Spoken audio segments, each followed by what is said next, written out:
Alors, c'est notre dernière séance aujourd'hui. J'espère que nous aurons le temps de parler un tout petit peu de l'Académie d'été, mais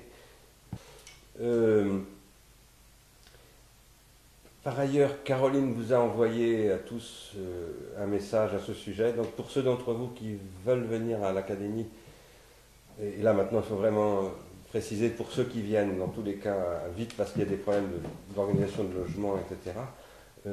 Par ailleurs, pour ceux d'entre vous qui viennent, on espère que vous tous, vous prendrez la parole et que vous proposerez, que vous aurez envie de faire une communication. Et si c'est le cas, on vous remercie de nous envoyer un titre, même tout à fait provisoire. Alors c'est une communication qui peut être courte, qui peut être longue. C'est pas une obligation, bien entendu, hein, mais évidemment c'est quand même ce qu'on souhaite, parce que c'est le principe de l'Académie d'été, c'est de consacrer 2 jours au séminaire. C'est la suite du séminaire en fait, mais avec vos travaux à vous. Et donc il faut qu'on l'annonce maintenant, qu'on commence à l'annoncer, c'est très important. Alors, ceci ayant été rappelé, évidemment si vous avez des questions sur ce point, n'hésitez pas à nous les poser soit aujourd'hui, soit par mail. Ceci ayant été rappelé, donc je voudrais moi-même rappeler les points saillants de la dernière séance, de la semaine dernière, pour essayer d'aller, je vais aller assez vite aujourd'hui. Ça ne veut pas dire que je vais être plus court que d'habitude, ça veut dire que je vais aller un peu plus vite encore que d'habitude pour essayer de conclure ce séminaire. Donc, je vais quand même rappeler ce que nous avons dit, qui me paraît être le plus important dans ce que j'avais présenté la semaine dernière. Première chose qui me paraît importante, qui est assez nouvelle, je crois, par rapport à ce que je raconte d'habitude et qui est un acquis, me semble-t-il, de ce séminaire, c'est que ce que j'ai appelé l'acquisition de capacités, c'est-à-dire les apprentissages, si vous voulez, mais comme vous savez, j'emploie le mot capacité en référence à Amartya Sen. L'acquisition de capacités, ça consiste à remplacer des automatismes biologiques, c'est-à-dire des schèmes comportementaux prescrits par un héritage génétique, par des automatismes sociaux. Il ne s'agit pas de sortir de l'automatisme, il s'agit de remplacer les automatismes biologiques, et psychiques également d'ailleurs, par des automatismes sociaux, et ceci relève, disais-je l'autre fois, de ce qu'André Leroi-Gourhan appelle les programmes socio-ethniques. J'avais dit également que ces schèmes, évidemment, héritent de prototypes instinctuels, pour reprendre une problématique qui est celle de John Bowlby, dont j'ai parlé la semaine dernière, mais en même temps, ces prototypes instinctuels deviennent, avec l'organologisation de l'organique, si je puis dire, des pulsions et non plus des automatismes, et non plus des instincts, je veux dire. Mais par contre, ils deviennent des automatismes psychiques. Et cette transformation de l'instinct en automatisme psychique se produit à travers la rupture organologique qui fait que cette sphère rompt avec la sélection naturelle de Darwin et entre dans la sélection artificielle organologique et noétique. La noèse, c'est produire des sélections artificielles, c'est-à-dire des décisions. C'est prendre des décisions. C'est la capacité de décision. Poser les problèmes dans ces termes, et où la décision n'est pas le contraire de l'automatisme, mais ce qui est conditionné par 2 nouvelles formes d'automatisme que j'appelle des automatismes sociaux, et qui passent par des automatismes techniques ou technologiques également. Analyser tout cela, ça nécessite de modifier l'économie générale de la vie, c'est-à-dire de définir la vie noétique comme une autre forme de vie que la vie biologique. C'est la vie technique dont parle Georges Canguilhem, et qui rompt donc avec le darwinisme, mais quand je dis qu'il rompt, ça n'est pas une remise en cause du darwinisme, c'est une sortie du darwinisme, et qui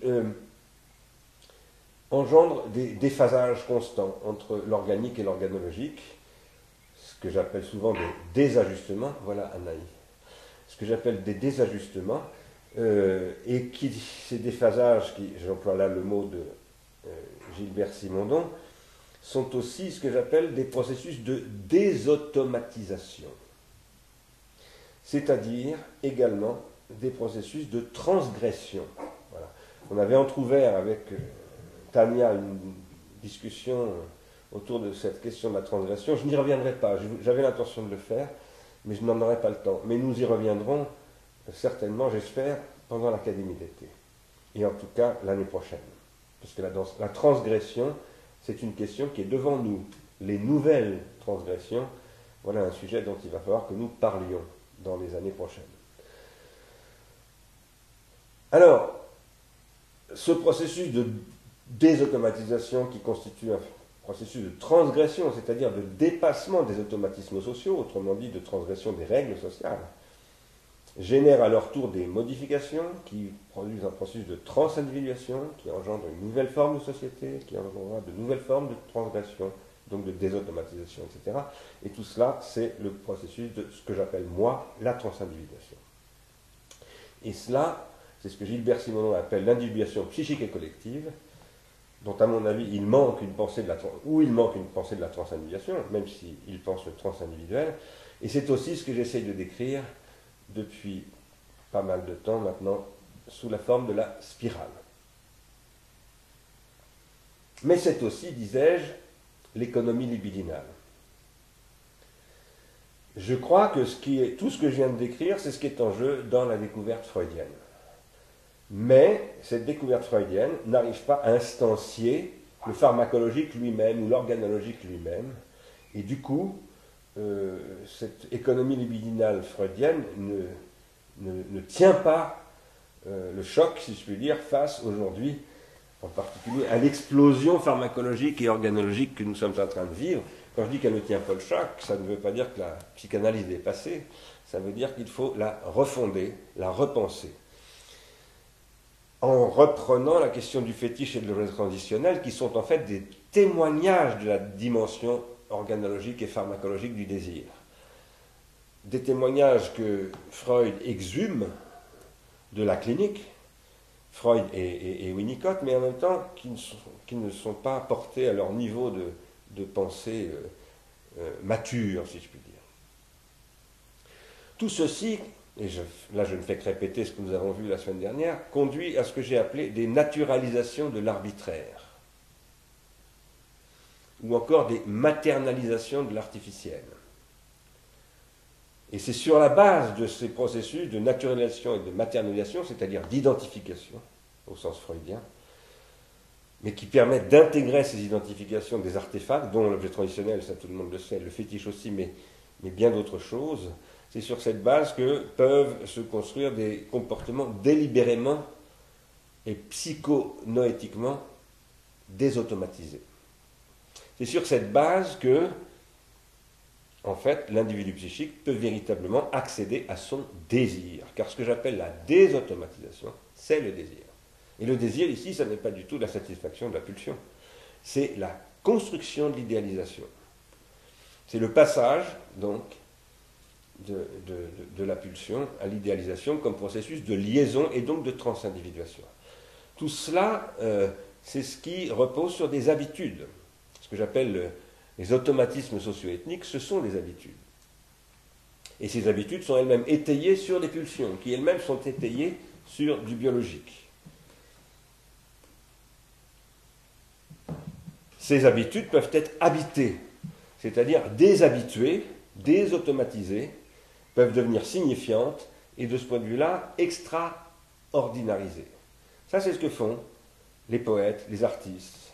C'est aussi ce qu'essayent de faire les philosophes et les scientifiques, mais c'est aussi ce qu'essaye de faire chacun d'entre nous là où il existe, c'est-à-dire là où il vise une consistance. Et nous existons tous, possiblement, à chaque fois que nous habitons nos habitudes, c'est-à-dire à chaque fois que nous leur donnons, nous les rematernalisons sur une nouvelle base, déjà, si je puis dire, c'est-à-dire que nous les transmettons en transgressant la maternalisation, c'est-à-dire en devenant adulte. C'est ça être adulte, c'est être capable tout à coup de soi-même réindividuer ce qui nous a été transmis par les naturalisations et les maternalisations de l'arbitraire et de l'artificiel. Ça s'appelle penser, tout simplement. Et tout cela, c'est ce qui articule les rétentions secondaires collectives, qui supportent les rétentions secondaires psychiques, qui elles-mêmes sélectionnent des rétentions primaires. Tout cela, c'est le cycle de l'individuation. Alors, j'avais terminé la session de la semaine dernière en posant que la langue, c'était dans mon commentaire de Derrida et de Benveniste, la langue est pour la philosophie, puisque Derrida, je vous ai envoyé aujourd'hui, j'espère que vous avez bien reçu la copie de mon surlignage et de mon annotation du texte de Derrida. Je travaille de plus en plus comme ça, en envoyant des annotations de texte. Je pense que c'est sur les annotations que voilà, j'ai une manière de travailler, il faudra que nous en reparlions. Je ferme cette parenthèse. Donc, en commentant ce commentaire que Derrida a fait de Benveniste, qui lui-même commente Aristote, et là vous voyez bien que tout ça, ce n'est que du commentaire, eh bien, je vous disais, la langue, en commentant ce que disait Derrida au début, il interrogeait le rapport entre langue et philosophie, la langue est pour la philosophie un fond pré-individuel pharmacologique. Selon moi, ça n'est pas le point de vue de Derrida. Du fait qu'elle est pharmacologique, c'est-à-dire organologique et ambiguë, la langue peut devenir l'instrument de la rhétorique. Ça, c'est la question que Socrate pose à la langue. Socrate dit à la langue, tu peux trahir le savoir. Je disais l'autre fois que la philosophie, pour devenir la quasi-cause, pour devenir la thérapeutique de cette pratique toxique, selon Socrate, de la langue qu'est la rhétorique, ou la sophistique plus précisément, eh bien, la philosophie doit devenir la quasi-cause de la langue. Ça pose évidemment, d'ailleurs, de dire cela, c'est une remarque que je n'avais pas faite l'autre fois, le problème du statut du langage de la philosophie et de son rapport à l'artificialité. C'est-à-dire la question de sa littérarité, de son caractère littéraire. Ça, c'est la question qu'a fait penser Derrida. La littérarité de la philosophie. C'est la question qu'il a posée en passant par la question de l'écriture qu'il a découverte en 1953 dans l'origine de la géométrie de Husserl. J'ai parlé de ça dans le deuxième tome de La technique et le temps. Et je crois que cette question de la littérarité, eh bien finalement, a éloigné Derrida de la question de la littéralité qu'il posait également entre 1953 et 1961, c'est-à-dire à l'époque où il a écrit l'introduction à l'origine de la géométrie, où il posait vraiment la question de la lettre, comment la lettre était à la lettre la condition de la géométrie. Et il a étendu cette question, élargi cette question à celle de la littérature et de la littérarité, en finalement passant à la question de l'archi-écriture. Et je pense qu'il a eu raison de passer à la question de l'archi-écriture, mais il a perdu la question du coup de la littéralité, qu'il a plutôt tendu à rabattre sur la métaphysique de la lettre, qui est celle de Rousseau et de Hegel. Vous vous souvenez au début de la grammatologie, lorsqu'il dit, bon, quand on dit l'écriture alphabétique est la plus intelligente, comme dit Hegel, etc., c'est le logocentrisme. Bon. Je ne veux pas dire qu'il n'y a pas de logocentrisme, évidemment, dans ce que dit Hegel, et moi je ne dis pas du tout que l'écriture alphabétique est la plus intelligente, je dis en revanche qu'elle est la condition du travail de Derrida. Je dis bien l'écriture alphabétique, et non pas l'écriture idéogrammatique, par exemple. Et ça, c'est ce que Derrida n'a finalement pas pensé. Alors, ce que je viens de dire est un ajout à la séance de la semaine dernière. Enfin, la semaine dernière, en conclusion de la session, je disais que l'être comme transcatégorialité, tel qu'il est pensé par Heidegger, c'est la définition que donne Heidegger dans un commentaire de la question des catégories chez Aristote, et c'est ce que Derrida rappelle à Benveniste, l'être n'est pas une catégorie, c'est la transcatégorialité, c'est évidemment pour nous extrêmement important, puisqu'on travaille sur la question des catégories. Cette transcatégorialité de l'être, telle que Heidegger tente de la penser, elle repose sur une opposition de l'artefact et de ce que Heidegger appelle eigentlich, c'est-à-dire propre, authentique, etc. Et Derrida, évidemment, a montré cela de la grammatologie, Et il a tout le travail que Derrida fait de la déconstruction heideggerienne, ça consiste précisément à poser cela. Ça repose là-dessus. Il dit la définition heideggerienne de l'être repose sur l'opposition du propre et de l'impropre, c'est-à-dire de l'artificiel. Et du coup, ce que Heidegger ne pense pas à travers ça, c'est le problème du pharmacone. C'est-à-dire le pharmacone en tant qu'il est la cause de la désindividuation, c'est-à-dire de ce que Heidegger appelle Verfallen, la chute, la déchéance. Mais ce que ne voit pas Heidegger, c'est que le pharmacone est aussi la condition de l'individuation, c'est-à-dire de ce que lui appelle la temporalité authentique. Et du coup, on ne peut plus opposer authentique et inauthentique. Ce n'est pas une opposition, c'est une composition. C'est-à-dire, c'est une situation tragique, et moi je dis qu'il faut revenir de Heidegger vers Nietzsche. Alors, Derrida rend cela pensable. Si j'essaye de penser cela, et ça c'est le sujet de mon premier livre, La faute d'Épiméthée, c'est grâce à Derrida, mais lui-même, Derrida, efface la question de ce que j'appellerais non pas la différence ontologique, qui est le sujet de Heidegger, mais la différence organologique et la différence pharmacologique. Car ça, c'est la question que nous posons dans ce séminaire et dans Pharmacone en général. Il y a du pharmacone, tout est pharmacologique, mais il y a une différence à l'intérieur du pharmacone, et cette différence, il faut la faire. Nous sommes en responsabilité de faire cette différence. Elle n'est pas donnée, et nous devons la donner. Nous devons donner la différence. C'est ça la question du don, autour de laquelle d'ailleurs Derrida lui-même n'arrête pas de tourner. Et c'est ça la question de la différence avec un A. Et ça, c'est la reprise d'une question qu'Emmanuel Kant posait dans la limite dans les, la religion dans les limites de la simple... Non, pardon, excusez-moi, je me trompe. Dans un texte qui s'appelle « Qu'est-ce que s'orienter dans la pensée ?», texte fondamental de Kant, eh bien c'est la question de ce que Kant appelle, dans ce texte-là, le principe de différenciation. Heidegger, dans Seine Zeit, repense le principe de différenciation de Kant. Derrida critique la repensée, si je puis dire, la tentative de penser autrement ce principe de différenciation de Kant. Mais je pense que du coup, Derrida perd la question du principe de différenciation. Et je crois qu'il faut revenir sur ce point. C'est ce que nous essayons de faire ici. Alors, tout cela ayant été rappelé, et pour une fois j'ai rappelé en 20 minutes ce que j'avais dit avant, d'habitude ça prend 1 heure, donc je fais des progrès, j'espère que vous êtes d'accord. Ceci ayant été rappelé, venons-en maintenant au sujet qui va nous conduire à la conclusion de ce séminaire que nous reprendrons cet été dans l'Académie.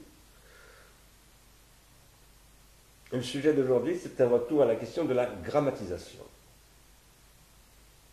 La grammatisation, à chaque nouveau stade du processus en quoi elle consiste, comme extériorisation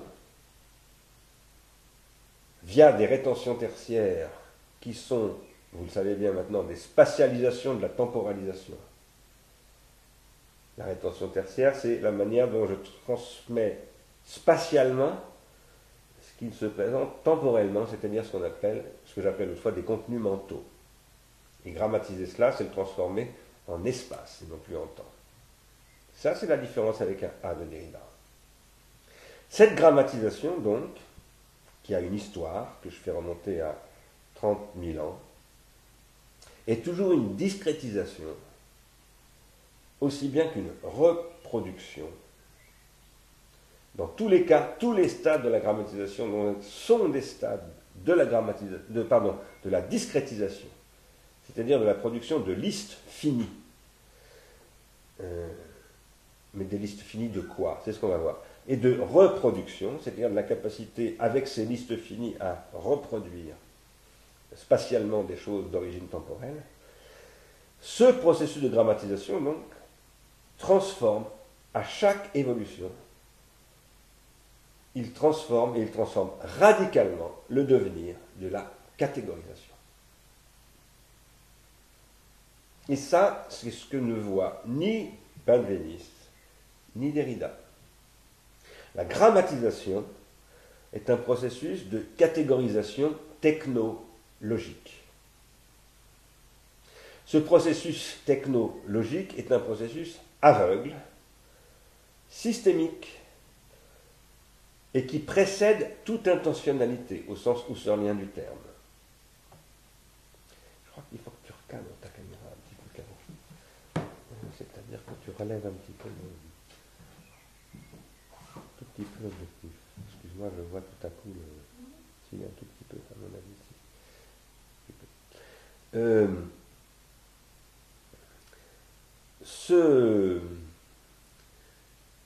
Ce processus de grammatisation, qui est donc un processus de catégorisation aveugle, non intentionnel,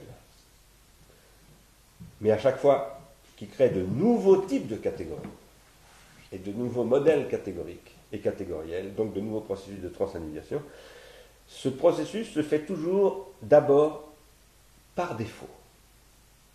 C'est ce que décrit Sylvain Auroux au début de son analyse de ce qu'il appelle la révolution technologique de la grammatisation. Lorsqu'il explique qu'au départ, l'apparition de l'écriture alphabétique, c'est un processus qui se fait de manière aveugle et les gens qui sont les vecteurs de cette transformation n'ont absolument pas conscience de ce qu'ils sont en train de produire. Et ce n'est qu'après coup que les philosophes d'abord, avec en particulier Aristote, puis les grammairiens, puis, etc., les linguistes, etc., vont, à partir de cette catégorisation aveugle et technologique et systémique, finalement produire des catégories explicites, revendiquées, critiquées, etc. Ceci relève de ce que j'appelle le double redoublement épocal, bien entendu. Mais penser le double redoublement épocal, c'est penser d'abord la grammatisation, le processus de grammatisation. Il faut bien comprendre par ailleurs que cette catégorisation technologique, elle commence comme grammatisation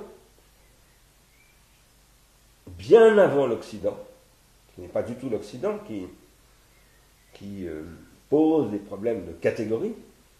Elle commence comme question non pas de la catégorie en tant que telle, mais de ce que les ethnologues et les anthropologues appellent la classification. Quand je dis les ethnologues et les anthropologues, je pense autant à Émile Durkheim qu'à Jack Goody et un certain nombre d'autres. La classification chez Émile Durkheim, eh bien, c'est ce qui s'opère à travers une grammatisation qui est elle-même ce que j'appelle la grammatisation totémique. La grammatisation telle qu'elle s'opère à travers les outils chamaniques, les outils magiques des sociétés totémiques.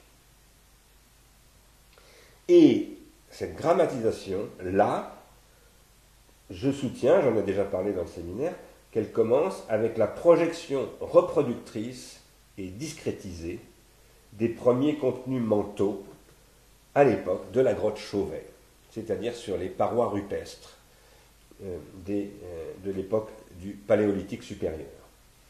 Je le redis, je n'ai pas le temps de l'argumenter, mais je vous renvoie à une référence.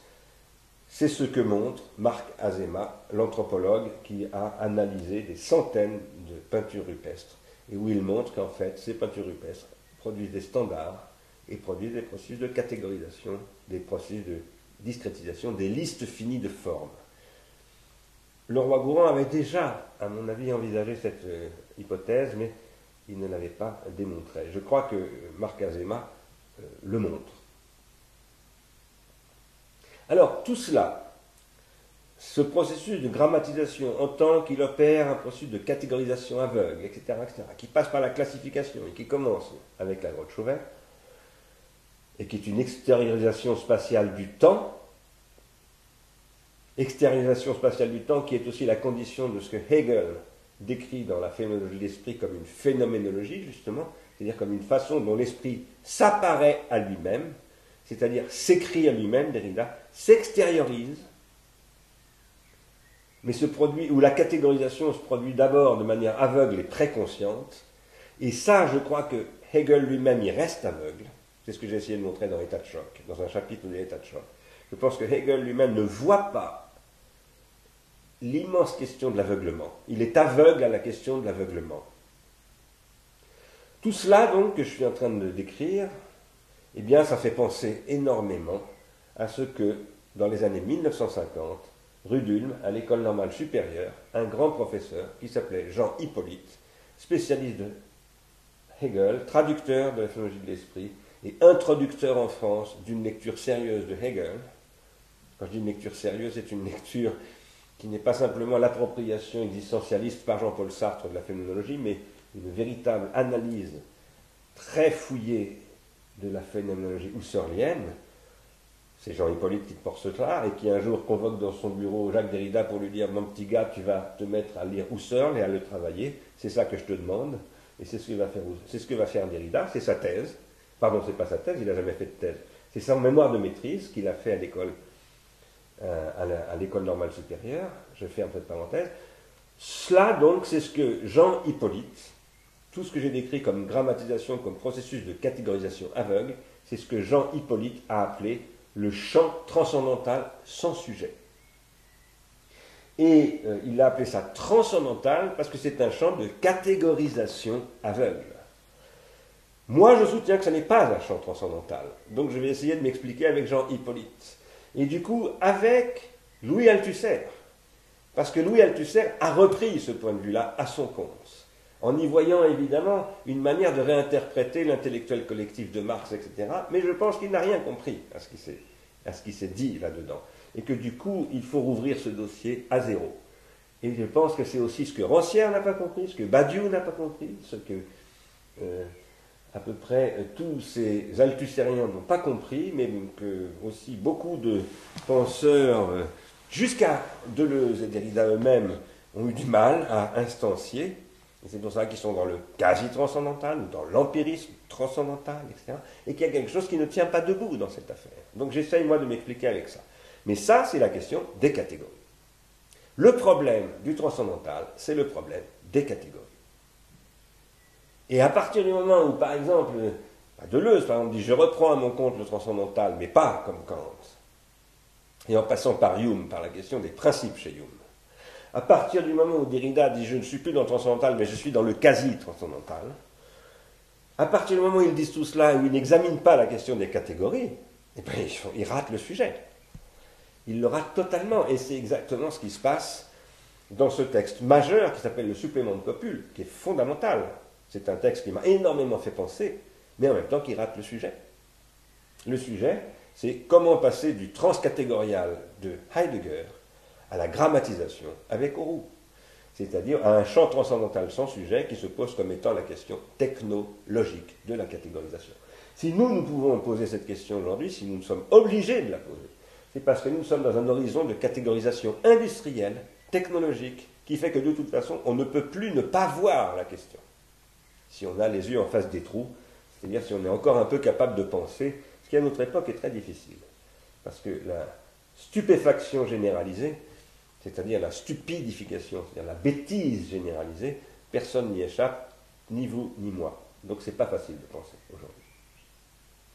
Alors, ayant dit que la grammatisation produit un champ transcendantal sans sujet, mais qui n'est pas un champ transcendantal en général, et qui n'émet pas non plus un champ transcatégoriel, mais qui est un champ organologique et pharmacologique, ayant dit cela, je dois ajouter que la catégorisation ne commence pas avec la grammatisation. La catégorisation, si nous voulons la penser, et si nous voulons penser la catégorisation noétique, qui passe par l'organologique et le pharmacologique, eh bien nous devons penser d'abord à la catégorisation qui se trouve dans n'importe quelle séquence sensorimotrice noétique. Je veux dire par là que ce que j'appelle une séquence sensorimotrice noétique, c'est ce que plus généralement on appelle un geste. Un geste est catégorisé. S'il n'était pas catégorisé, il ne serait pas métastabilisé, sous la forme de ce qu'on reconnaît comme un geste, par exemple, de vous tendre la main. Voilà. Ça, ce geste-là, c'est ce que vous, les Européens et les Occidentaux, vous, spontanément, quand je fais ça, vous faites la même chose. Alors évidemment, comme entre vous et moi, il y a une caméra et le réseau Skype, enfin, le service Skype sur le réseau Internet, vous ne répondez pas. Mais si on était dans la même pièce, quand je fais ça, vous répondriez immédiatement. Si par contre vous étiez salut, à Kyoto, non pas à Kyoto même, parce qu'à Kyoto les habitants sont des gens cultivés qui connaissent, mais cultivés et acculturés aux Européens, il y a beaucoup de touristes. Mais si vous étiez dans la campagne du Japon et que vous tendiez la main comme ça, les gens au lieu de faire ça reculeraient. En disant qu'est-ce qu'il me veut celui-là? Ou bien ils vous taperaient dessus. Enfin, pas les Japonais, parce qu'ils ne font jamais ça. Non, pas les Japonais. Mais dans certaines sociétés, on vous taperait dessus. Parce qu'on se dirait, qu'est-ce qu'il me veut celui-là? Et on se sentirait agressé. Pourquoi? Parce que ce geste-là, dans ces sociétés-là, n'a pas été métastabilisé par un circuit de transindividuation qui s'appelle la politesse, la civilité. Ce que j'essaie de vous dire, c'est que les gestes sont catégorisés noétiquement. Cette catégorisation noétique du geste, et pas de la parole, et pas du logos. Ce que j'essaie de vous dire, c'est que la catégorie, ça dépasse très largement le logos. C'est une question corporelle, d'abord. Et c'est à partir du corps qu'il faut la penser. Eh bien, elle-même, elle doit être pensée à partir d'une autre forme de catégorisation, beaucoup plus archaïque encore, qui est la catégorisation primordiale de la relation de vigilance proie-prédateur.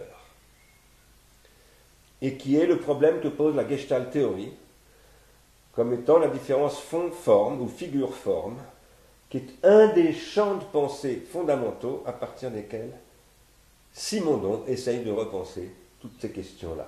Simondon a été influencé par la théorie du champ, par la théorie de la Gestalt théorie, par la théorie de l'individuation de Jung, et par un certain nombre d'autres questions, comme des questions de la cristallographie, que sa femme travaillait, puisque son épouse était une cristallographe. Et Simondon, à travers la psychologie de la forme, ou la Gestalt théorie, a étudié l'éthologie. Et il a montré que, en fait, chez les animaux, il y a deux types de catégorisation comportementale, ou sensorimotrice. On ne veut pas dire comportementale, parce qu'il n'y a pas de comportement chez les animaux, selon moi. Il y a des modes de vie sensorimoteurs, mais je n'appellerais pas ça des comportements. Donc, chez les animaux, il faut distinguer deux types de catégorisation animale, du comportement ou du mouvement corporel. D'une part, la catégorisation primordiale qui se produit hors territoire, c'est-à-dire qui se produit là où l'animal n'a pas construit un horizon d'apprentissage qui correspond à son territoire, et où, dans ce cas-là, ces comportements, soit quand il voit une proie, soit quand il voit un prédateur, sont des comportements exclusivement guidés par l'imago, ou ce qu'on appelle la prégnance, c'est-à-dire une réaction comportementale, du type, par exemple, si je présente à Caroline qui est à côté de moi une araignée, elle va immédiatement foutre le camp. Voilà. Et ça, c'est un comportement qui était très très étonnant, parce que si par exemple il y a certains animaux, vous leur présentez un serpent, ils s'en vont tout de suite. Ils ne savent pas ce que c'est qu'un serpent, ils n'en ont jamais vu. Mais si vous leur en présentez un, ils s'en vont tout de suite. C'est parce que l'image du serpent est une image inscrite biologiquement comme étant menaçante, et c'est un comportement de défense et de fuite qui est strictement biologique et purement automatique. Ça s'appelle l'instinct. C'est de l'instinct pur. Si maintenant vous prenez cet animal dans son territoire, eh bien il va toujours avoir de l'instinct, mais un instinct qu'il va avoir paramétré, qu'il n'a pas quitté, mais qu'il va avoir paramétré par rapport à son territoire, c'est-à-dire par rapport à des apprentissages qu'il va avoir fait à l'intérieur de ce territoire. Et ça, c'est ce que Simondon appelle le comportement psychique animal. Le comportement psychique animal, donc, parce que l'animal a une psyché, a une âme, pour Simondon, comme pour moi d'ailleurs, comme pour Aristote, mais ce comportement psychique, c'est un comportement psychique purement vital. Il n'est pas psychosocial, il n'est pas collectif, c'est-à-dire qu'il n'est pas transindividuel. Il n'y a pas de signification dans ce comportement, dit Simondon, et il a bien raison. Par contre, il y a du territoire. Si je vous dis cela, c'est parce qu'il y a une question sur laquelle je ne parlerai pas aujourd'hui, mais sur laquelle on reviendra, j'espère, bientôt, c'est la question du territoire national. Qu'est-ce qu'un territoire national? Est-ce que le territoire national, par exemple, a quelque chose à voir avec le territoire animal? Est-ce que dans le territoire national, il y a quelque chose qui relève d'une territorialité, au sens où l'animal, dans son territoire, défend son territoire, etc. Je ne vais pas développer cela, mais si je vous en parle, c'est parce que la langue s'idiomatise toujours, c'est-à-dire se territorialise toujours. Et donc, je crois que cette question de la différence entre hors territoire et dans le territoire, que Simonon étudie dans le comportement animal, il faut la reprendre au niveau noétique. Et il faut la reprendre en particulier quand on ambitionne, comme je le fais et comme je vous invite à le faire avec moi et avec Ars Industrialis, de penser ce que nous appelons l'internation. Je n'en dirai pas plus, sauf que, puisque je vous parle d'idiome, j'ajouterai, pour revenir à la question du geste maintenant, qu'il n'est possible de parler de catégories noétiques dans le champ des gestes, ce que je faisais tout à l'heure, que parce que, à travers le processus de transindividuation, les gestes s'idiomatisent, s'idiosyncrétisent, se singularisent. Par exemple, les gestes des Français ne sont pas les gestes des Japonais, qui ne sont pas les gestes des Italiens, qui ne sont pas les gestes des Norvégiens, etc., etc. Et il est étonnant de voir que très souvent, la gestique se différencie de manière homothétique avec la différenciation linguistique. Il y a une manière de parler, quand on parle italien, par exemple, qui induit une manière de faire des gestes. Bon. Et une manière de parler, quand on parle japonais, qui induit une autre manière de faire des gestes, et d'autres gestes. Pour autant, le geste ne se réduit pas à la langue. Ce qui est commun au geste et à la langue, c'est le territoire. C'est le partage d'un territoire. Vous voyez que je suis en train d'introduire une question du territoire qui parfois m'effraie, d'ailleurs. Mais si je l'introduis, c'est parce qu'il y a aussi du hors-territoire qui s'appelle la grammatisation, qui conduit à ce que Deleuze appelait la déterritorialisation, et que nous vivons aujourd'hui sur un registre absolument nouveau, qui est celui du web, de Wikileaks, et du scandale de PRISM, c'est-à-dire de l'espionnage généralisé pratiqué par la CIA à travers Google, YouTube, Facebook et tant d'autres choses. Voilà des choses que j'ouvre pour la discussion de cet été et surtout pour le séminaire de l'année prochaine. Et que j'abandonne tout de suite, que j'abandonne tout de suite et je voudrais conclure sur ce que je disais à propos du geste et de son idiomatisation en disant que, par exemple, lorsqu'on reconnaît dans un artisan telle façon de faire, ce qu'on appellera un savoir-faire de tel artisan, de tel maçon, de tel menuisier, de tel tailleur, etc., etc., ou quand on reconnaît dans l'œuvre de tel peintre l'œuvre de Picasso, l'œuvre de tel artiste, etc., ces gestes-là, ce sont des gestes exemplairement singuliers, mais qui exhument l'irréductibilité du geste à un simple comportement, et le fait que ce geste est porteur d'une singularité idiomatique qui est tout autant noétique que la parole. Alors, si j'ai insisté sur cette question du geste, ce n'est pas pour le plaisir d'en parler, et j'adore en parler. Il y a en France quelqu'un qui réfléchit beaucoup à cette question, qui s'appelle Michel Guérin, d'ailleurs. C'est un philosophe français, donc.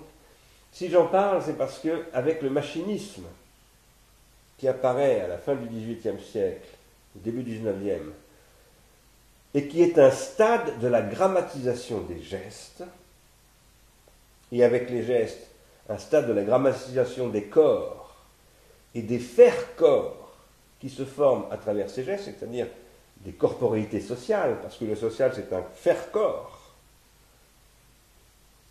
C'est ce que je vous disais en disant que si je vous tends la main, vous faites corps avec moi en me la serrant. C'est-à-dire, le corps social se touche de 1000 manières. En faisant l'amour, il y a des manières sociales de faire l'amour, on ne fait pas l'amour en Asie comme en Europe, et il y a des manières de nager, qui ne sont pas les mêmes chez les Indiens, les Africains ou les Américains qu'en Europe, etc. Mais il y a aussi la manière de manger. Tout ça, ce sont des faire-corps. et des façons que les corps ont de se rencontrer. Avec la grammatisation comme machinisation des corps et des modes de production à travers les gestes des travailleurs en particulier, se produit dans la grammatisation des gestes un passage de la catégorie au standard.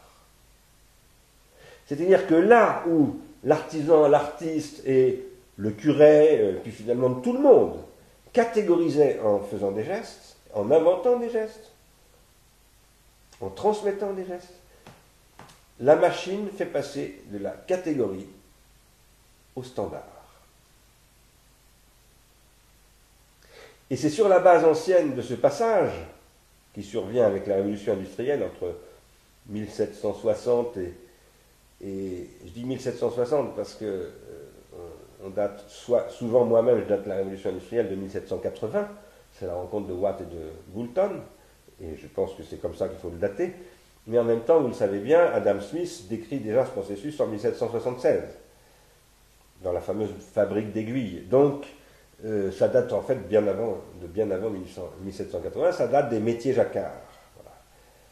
On date de 1780, la révolution industrielle, puisqu'en 1780, c'est la socialisation de la machine à vapeur. Mais en fait, ce dont je parle, ce n'est pas la machine à vapeur, c'est l'automatisation de la production par les métiers jacquards, qui eux-mêmes sont une reprise de l'automate de Vaucanson. Et c'est ça la grammatisation. La machine à vapeur n'est pas un stade de la grammatisation. Par contre, la machine à vapeur permet d'optimiser les bénéfices de la grammatisation. Je parle de la grammatisation industrielle du geste.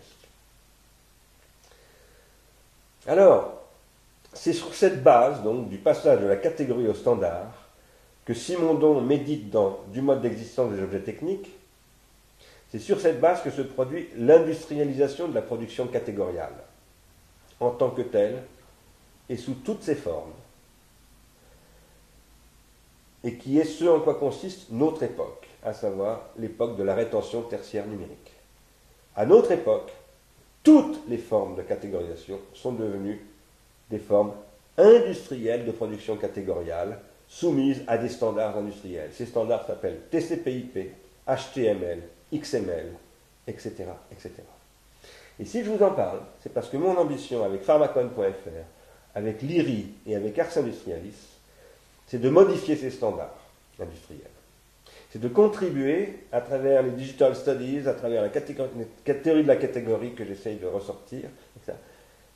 Et peut-être en travaillant avec Tim Berners-Lee au W3C, parce que il y a quelqu'un qui est venu l'année dernière ici à pharmacon.fr qui s'appelle Harry Halpin et qui travaille avec Tim Berners-Lee sur ces questions de catégorisation. Eh bien, peut-être qu'il s'agit de convaincre le W3C de poser le problème des standards du web sur ce registre-là. Et si on arrivait à faire cela, alors là, on ferait quelque chose de très très important sur le plan historique. Mais pas du tout évident qu'on y arrive. Mais en tout cas, sachez que moi, c'est ce qui m'intéresse. Et c'est ce qui m'intéresse d'une manière très pratique. Si on en a le temps, j'en dirai un mot tout à l'heure. Je parle du caractère pratique. Alors, quoi qu'il en soit, ceci ayant été dit, concernant le passage de la catégorie au standard, qui reste une forme de catégorie d'ailleurs, mais qui est la catégorie industrielle, soumise à des normes industrielles. Cela ayant été dit, une catégorie noétique, ce que j'appelle une catégorie noétique, et non pas une catégorie primordiale et vitale, telle que l'a décrit par exemple Simondon chez les animaux, c'est ce qui peut conduire et reconduire à une singularité. Je dis c'est ce qui peut conduire à une singularité, c'est ce qui permet de produire une invention catégoriale, singulière, un nouveau type de geste, par exemple à travers un artiste, etc. Et c'est ce qui peut reconduire à une singularité. Par exemple, la singularité de Thalès, découvrant la géométrie, est que par réactivation, au sens de Husserl, je vais réaccéder dans une anamnèse, dans ce que Socrate va appeler l'anamnésis. Donc la catégorie noétique, c'est ce qui inaugure et ce qui supporte la possibilité de l'anamnèse. Et la question que nous posons ici, c'est de savoir si aujourd'hui, l'industrialisation généralisée de la catégorisation comme standardisation menace ou pas, de manière foncière, cette possibilité. Est-ce que ce terreau standardisé de la catégorisation est intrinsèquement nuisible et contradictoire avec l'anamnèse, ou bien est-ce que, au contraire, cette standardisation ouvre l'âge d'une nouvelle époque de l'anamnèse, d'une nouvelle activité d'invention catégoriale anamnésique. Personnellement, je crois qu'en effet, cette industrialisation de la catégorisation comme standardisation rend possible, à travers ce que j'appelle l'annotation contributive numérique, un nouvel âge de l'anamnèse. Cette annotation numérique, d'ailleurs, nécessite une standardisation. Elle repose sur la standardisation. L'annotation numérique contributive dont je vous parle repose sur les idées du standard SJML, qui était le standard de l'armée américaine, développé dans les années 1980, comme donc une normalisation de la notation sur les vecteurs électroniques. Et je crois que ceci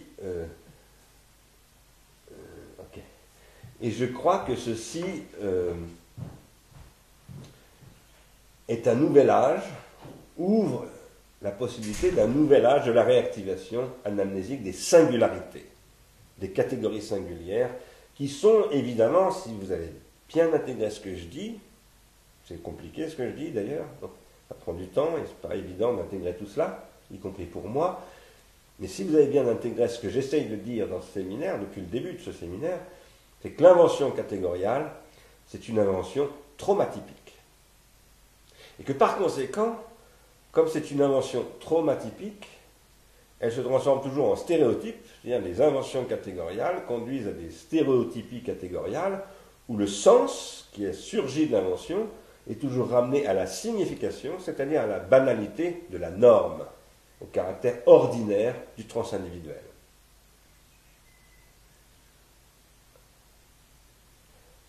Ce que je viens de dire, ça signifie que notre question est la suivante. À quelles conditions la standardisation actuelle, qui est liée à la rétention tertiaire numérique, peut-elle contribuer à une invention catégoriale? C'est ça la question. La langue, les gestes et les comportements catégorisent. Ce que je dis là est la conséquence de tout ce que j'ai dit précédemment. La langue, les gestes et les comportements produisent des catégories linguistiques, mais pas seulement des catégories linguistiques, des catégories motrices, et ce que j'appelle aussi des catégories motiles, c'est-à-dire affectives. La motilité, c'est ce qui constitue l'émotion, c'est-à-dire les affects, c'est-à-dire les sentiments. Les sentiments, eux aussi, sont des inventions catégoriales, comme les gestes et comme les mots. Ça signifie que les sentiments sont des réalités sociales et historiques. Ce sont des nœuds dans des chaînes d'affects qui se métastabilisent, qui se forment dans des mouvements d'émotions et qui, dans cette métastabilisation et cette formation, constituent des formes attentionnelles qui sont elles-mêmes des fruits d'apprentissage issus de thérapeutiques. C'est-à-dire issus de règles en fonction desquelles les êtres non inhumains apprennent à faire avec le pharmacone plutôt du bien que du mal.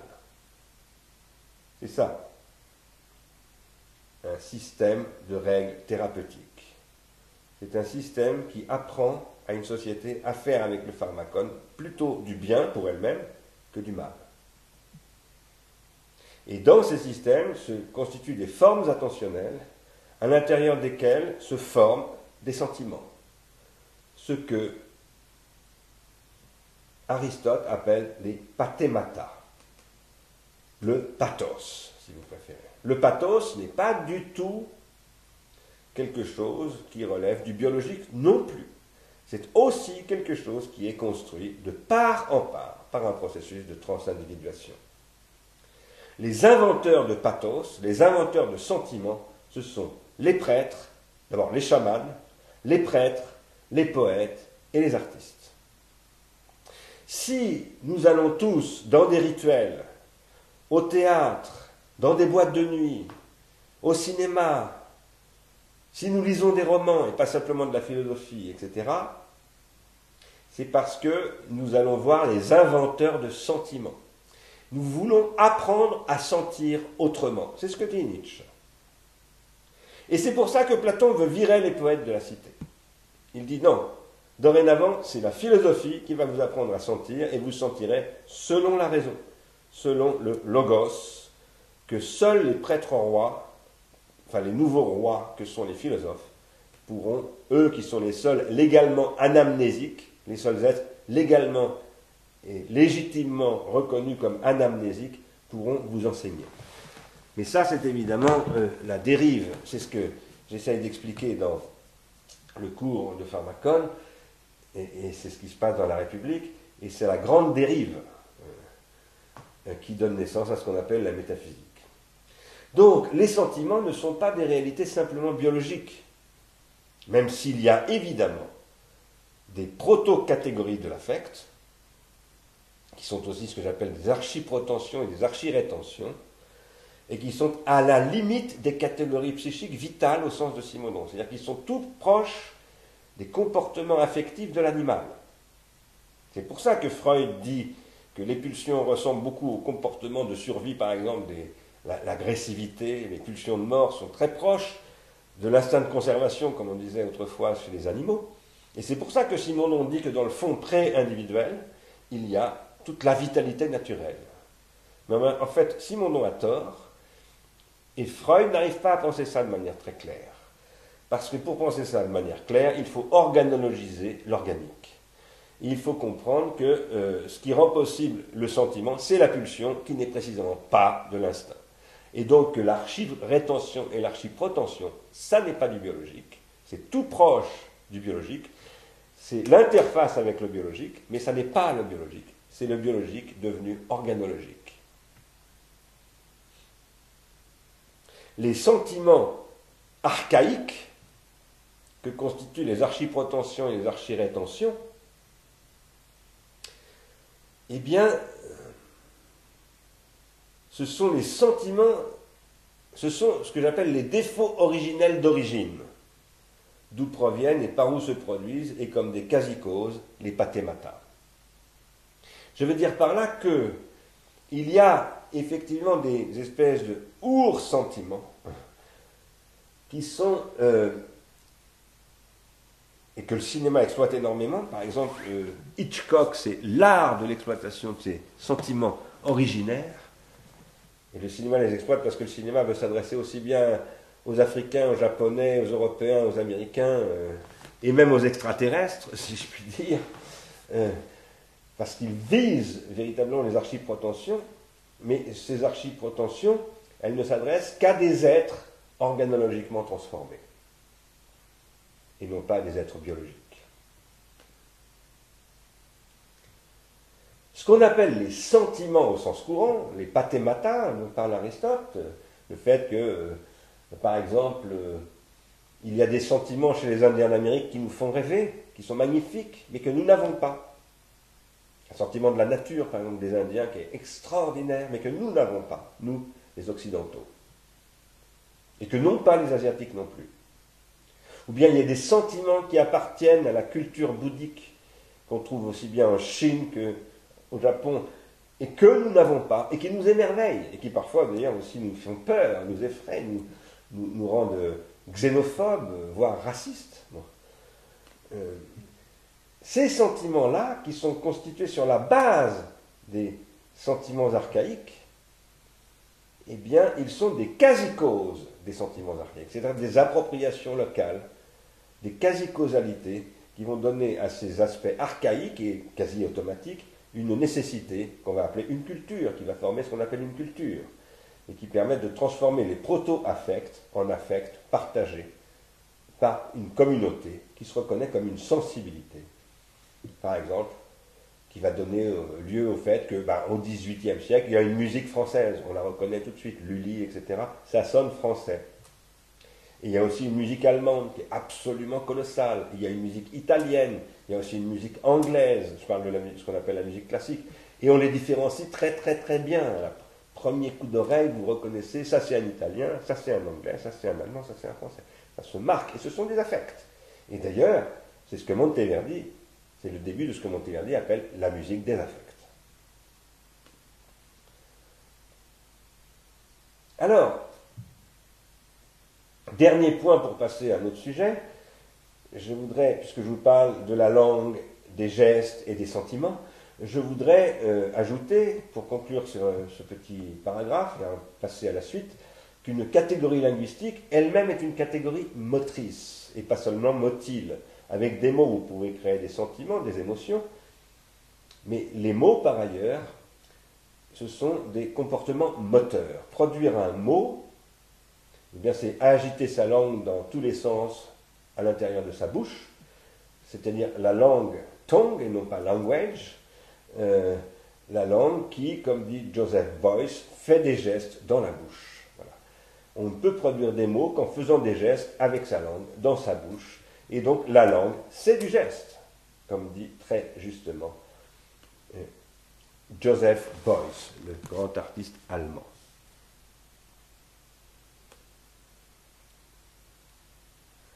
Tout cela ayant été dit, ce que j'appelle la transindividuation, qui est le sujet constant du séminaire depuis 3 ans. Ça fait 3 ans que je parle de la transindividuation, ici. La transindividuation qui est la condition de l'individuation psychique et de son inscription dans l'individuation collective, c'est ce que je soutiens en m'appuyant sur Simondon, mais en essayant d'aller beaucoup plus loin que Simondon sur ce registre-là. Cette transindividuation, donc, c'est un processus complexe et stratifié de catégorisation de divers niveaux. Je dis complexe, et je mets catégorisation au pluriel, des catégorisations à divers niveaux, parce que ce processus est avant tout le lieu de conflit entre des modèles catégoriels de tendances opposées et de niveaux distincts. Il y a des moments où, par exemple, le niveau primordial de la catégorisation, tout proche de l'instinctuel, s'oppose à des processus de catégorisation comme l'invention catégoriale, par exemple. Et d'autre part, il y a entre les inventions catégoriales des conflits. Par exemple, j'essaye en tant que philosophe, comme tous les philosophes, de produire de l'invention catégoriale, d'inventer des catégories et de les transindividuer, et d'autres, dans le même moment, essayent d'avancer des catégories qui sont contradictoires avec ce que j'essaye d'avancer. Et ça, c'est l'origine même de la catégorialisation noétique. La catégorialisation noétique est polémique. Et c'est pour cela que Héraclite dit que Polémos est le père de toute chose. Ça, c'est fondamental. Et c'est le cœur de ce que j'essaierai de dire cet été sur le web, l'avenir du web, qui est l'avenir de l'écriture. Parce que le web, c'est la nouvelle surface de l'écriture. Et donc, qui est l'avenir de l'individuation, parce que l'individuation, ça se fait à travers les rétentions, et l'écriture, c'est la rétention fondamentale à notre époque.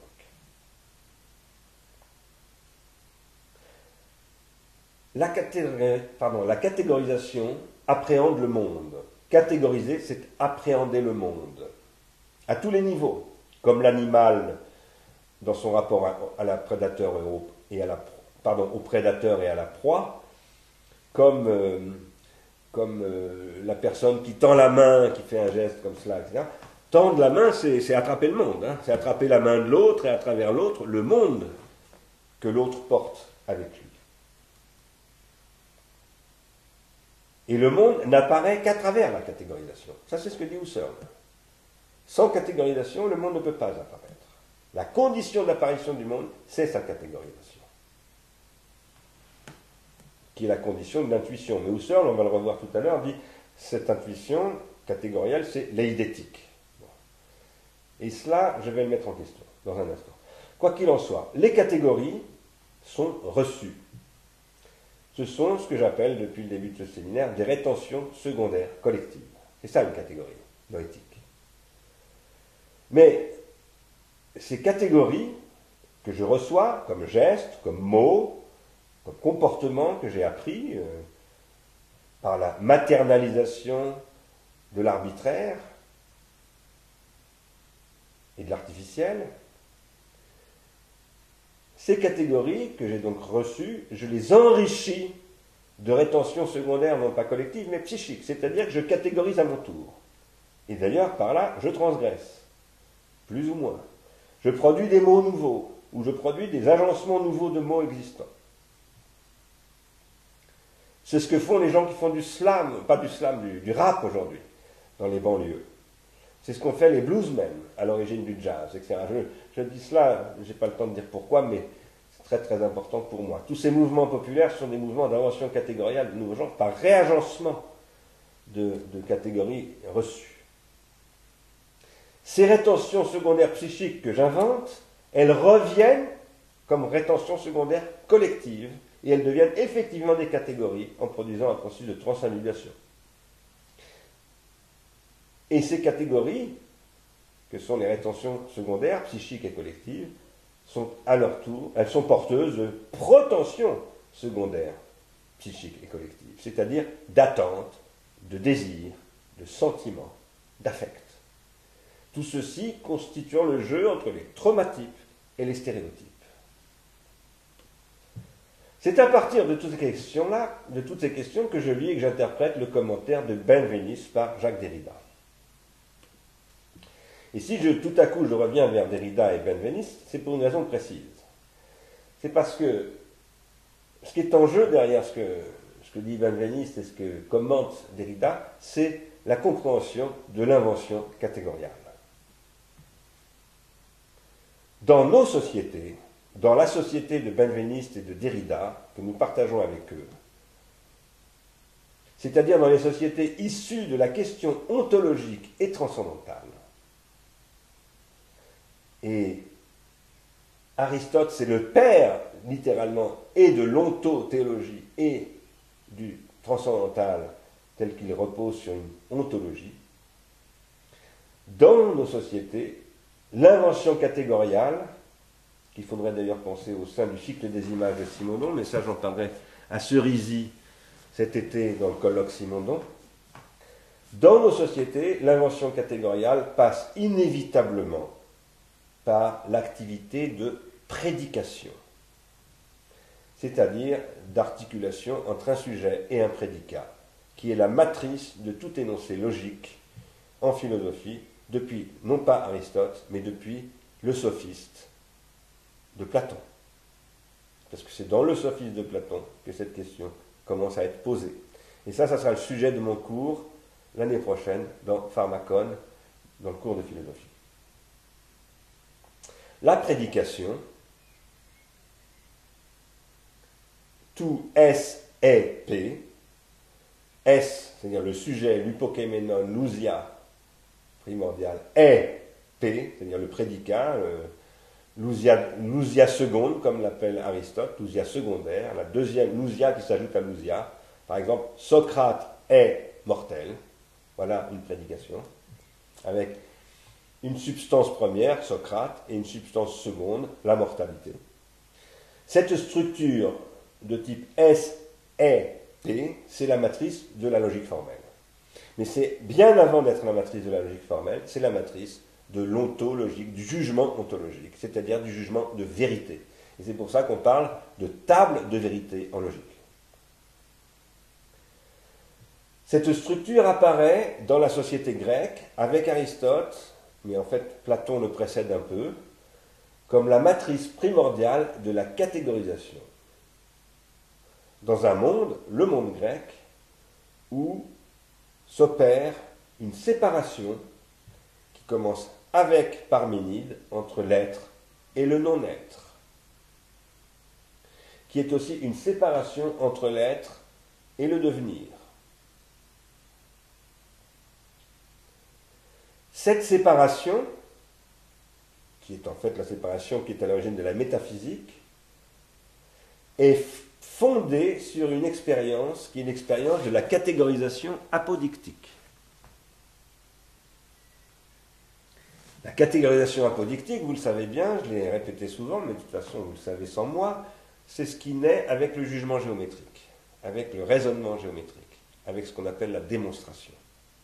Et la démonstration repose sur des processus de prédication du type S, et P, soumis à des règles méta-prédicatives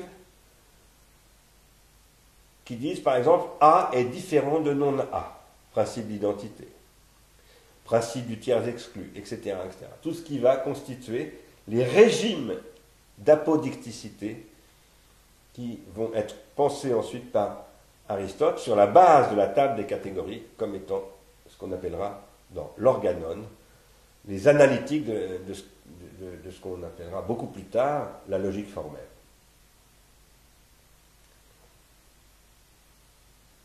L'être, ce que Platon, avant Platon Parménide, après Platon Aristote, et bien après encore Heidegger, et même Derrida, l'être, tel que tous ces gens-là le nomment, c'est ce qui s'exprime catégoriellement et catégoriquement dans la forme sujet-prédicat. Et dans la table des catégories, ce que Aristote tente de penser, c'est la multiplicité des manières de catégoriser, c'est-à-dire de dire l'être, puisque dans un autre texte qui n'est pas, qui n'est pas le traité des catégories, mais qui est la métaphysique d'Aristote, Aristote dit ceci, je le dis en grec, toon polakos legetai, ce qui veut dire l'être se dit en multiples manières. Et ces différentes manières de dire l'être, eh bien c'est ce que reprend Maimonides en analysant la table des catégories, dont il dit, mais ce ne sont que des catégories grammaticales. Et là, Derrida lui dit qu'il est peut-être un tout petit peu naïf en disant cela, non pas que ce ne sont pas des catégories grammaticales, comme dit Derrida, mais ce ne sont pas que des catégories grammaticales, ou plutôt la question de la grammaire pose une autre question à travers Aristote, qui est celle de ce que Heidegger appelle la question de l'être. Et ça, Derrida le reprend à son compte. Alors on va essayer de voir tout à l'heure dans quelle mesure nous-mêmes nous le reprenons ou ne le reprenons pas à notre compte. Et pour ça, il faut que je me dépêche d'avancer. Avant de venir à ce sujet, parlons de ce qui n'est pas la Grèce ancienne, de ce qui est avant la Grèce ancienne. Dans ce que j'appellerais les sociétés pré-apodictiques. Par exemple, la société mésopotamienne. Et a fortiori, la société magique, la société du paléolithique supérieur, la société chamanique dont je parlais tout à l'heure, la société de la grotte de Lascaux, de la grotte Chauvet. Dans ces sociétés-là, ce qui est en jeu dans la catégorisation, ça n'est pas ce qui est. Les Indiens ne se posent pas la question de ce qui est. Je pense que les Chinois non plus ne se posent pas la question de ce qui est. La question qu'ils se posent, c'est la question de ce qui advient dans ce qui revient. Qu'est-ce qui advient? Qu'est-ce qui est en train d'advenir dans ce qui revient? C'est-à-dire que rien n'advient jamais sans revenir. C'est ce qu'on appelle le temps cyclique, c'est bien connu, tout le monde a parlé de ça. Mais cette revenance, c'est une forme de l'esprit, c'est l'esprit des esprits, de ce qu'on appelle les esprits, les revenants. Et ces revenants font advenir quelque chose. Ça n'est pas la question du devenir. La question du devenir, c'est ce qui intéresse les Grecs. Et c'est ce qui, soit comme Héraclite, ils vont dire, c'est le fond de l'hypokaimenon proton, donc c'est ça qu'il faut penser. Soit comme Parménide et surtout Platon, ils vont dire, le devenir, c'est l'opposé de l'être. Donc, et ils vont penser cela dans un système d'opposition, mais dans un rapport fondamental à ce qui est. Ça, les Indiens s'en foutent pas mal du devenir. C'est pas que ça ils s'en foutent, c'est que ça n'a pas de sens pour eux. Bon. Ce qui leur importe, c'est ce qui advient. Et ce qui advient, c'est ce qui exprime, c'est ce qu'expriment les esprits qui reviennent. Voilà. Alors, Ici, si on voulait creuser ces questions-là, il faudrait lire Durkheim, Émile Durkheim. Et j'arrive plus à retrouver le titre de son livre sur les religions primitives. Il faudrait le lire parce que Durkheim s'intéresse à la catégorisation avant les mondes apodictiques. L'avènement du monde, qui est aussi un avènement catégorial, c'est ce que je disais tout à l'heure à propos du totémisme, c'est comme ça que Durkheim interprète les religions, ce qu'il appelle les religions primitives. Cet avènement du monde procède toujours d'une classification telle que l'anthropologie la documente et la théorise. Les anthropologues, depuis l'origine, les archéologues aussi d'ailleurs, les ethnologues, les ethnographes, ce sont des gens qui documentent des processus de classification.